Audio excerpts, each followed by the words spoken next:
Imagine getting a call from a FIFA World Player of the Year, telling you about an amazing footballer, his cousin, no less, who has played at the highest level. Now imagine signing that player, putting him on the pitch in the Premier League, and realizing, within minutes, that he can barely control the ball. Sounds like a bad movie plot, right? But this isn't fiction.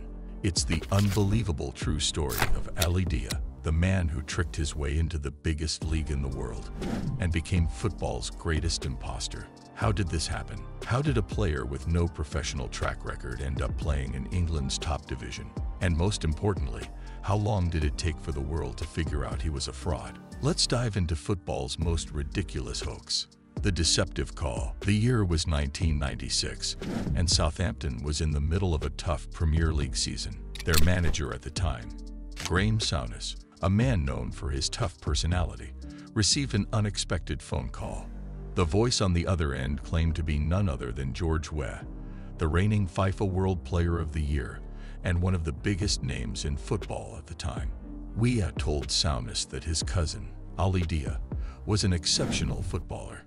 According to the caller, Dia had played for Paris Saint-Germain and had even earned 13 caps for Senegal's national team. He was supposedly a dynamic striker with pace, skill, and an eye for goal. Now, in today's world, clubs conduct thorough background checks before signing players.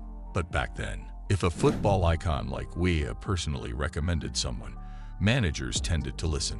Without verifying any of this information, Southampton offered Ali Dia a 1-month contract. Just like that, with a single phone call, Ali Dia had faked his way into the Premier League. The ill-fated debut, 53 minutes of chaos.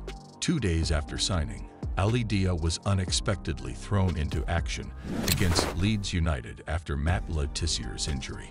From his first touch, it was a disaster. Poor movement, dreadful passing, and zero awareness. He looked more like a competition winner than a footballer.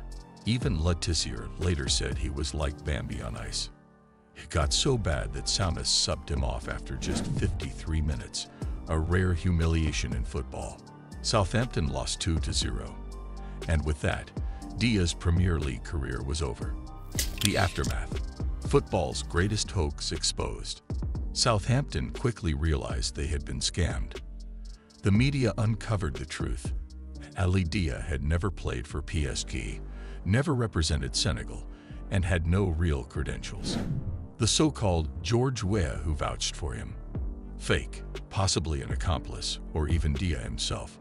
Within 2 weeks, Southampton ripped up his contract. He then had a short stint at non-league Gateshead before fading into obscurity. Here's the kicker. Dia wasn't completely talentless. He had played at amateur levels in France and Germany, but Premier League material, not even close. His story? A hilarious mix of ambition, deception, and sheer luck. And for a brief moment, it almost worked. Where is Ali Dia now? So what happened to football's greatest fraud?